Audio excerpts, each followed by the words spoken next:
My name is Bomarut. Welcome to my YouTube channel. Today we will be running a 3 kilowatts electric motor. That is a 4 horsepower electric motor. Today I will walk you through the whole rewinding process from the beginning to the end. This is going to be one of the most intense rewinding video you will get on YouTube or any other place in the internet.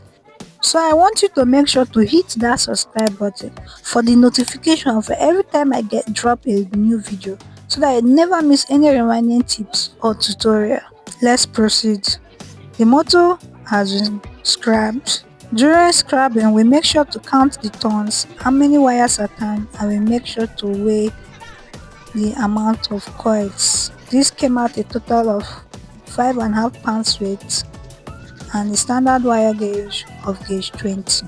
The turns were 76. Because it's 2 wires at hand, you divide it by 2, that is 38 turns. When putting the coil, after you finally was able to get it into the slot, you have to make sure to arrange the coil properly so that it sits the way it should. You can see that we are using a armless hammer to hit it properly to position it the way it should sit. Now we use a paper tape to bind the coils together. Before you put the coils in the slot, you can notice that we are always folding it to make sure it can enter into the space for the rotor so that we can insert the coils. Then we use a winding stick to put it properly into the slot, slowly, carefully, and making sure that it doesn't tangle. One of the biggest problems we had when rewinding this coil was that it has been rewinded by somebody that was very rough. The slot was so bad, everything was scattered, like we had to arrange the slot, even the Nomex paper didn't sit very well. Even when putting the coils, you have to be careful. When you're adding the wedge, sometimes the point place from the lamination will just tear the Nomex and you just like have to start over again. It was a whole process. All the coils have been finally inserted and you can now see that we're making arrangements to make sure that everything is still okay.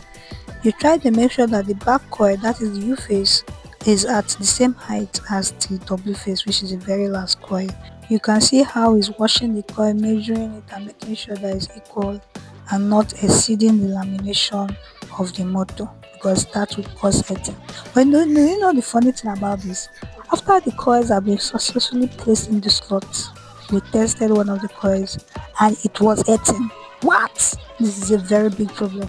It had to be solved immediately. What did you do? Before I proceed, like and subscribe. I hope you have subscribed because now I'm going to tell you exactly what happened.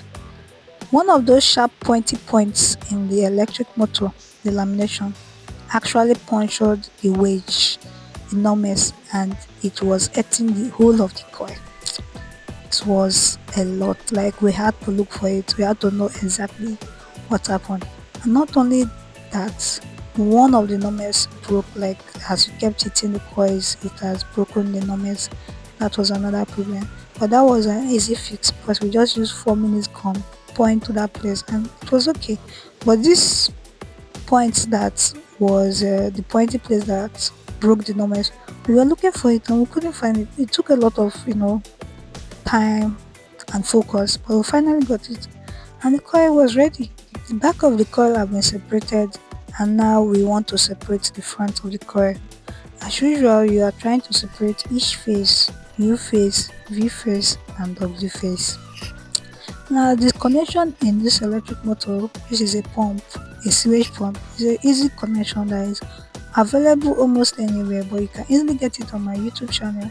We have already posted it in my last video on rewinding a 2.25 kilowatts electric motor. Like I said before, this motor will be connected finish and it starts as terminal. But one more thing, this is an internally started electric motor, so we are going to use the U1, the V1 and the W1 and we'll start it internally, so we'll bring out only 3 leads. You can see the start point in this video. After the front has been properly separated, connected and the leads are ready, that is the terminals, the next will be to bind the coils. And this, before you bind, you use a copper wire to hold it down so that as you are binding the coils you don't make mistake and it is not difficult for you, like it should make your life a little easier. Once the front or the terminal side has been binded, you can see that the coil is completed. Next, we varnish the coils. After varnishing it, we need to put the lamination back into the body of the motor. And how do we do it? We first of all heat up the body using a halogen bulb. This would expand the body of the motor, making it easier for us to put in the laminations successfully back into the motor. Subscribe!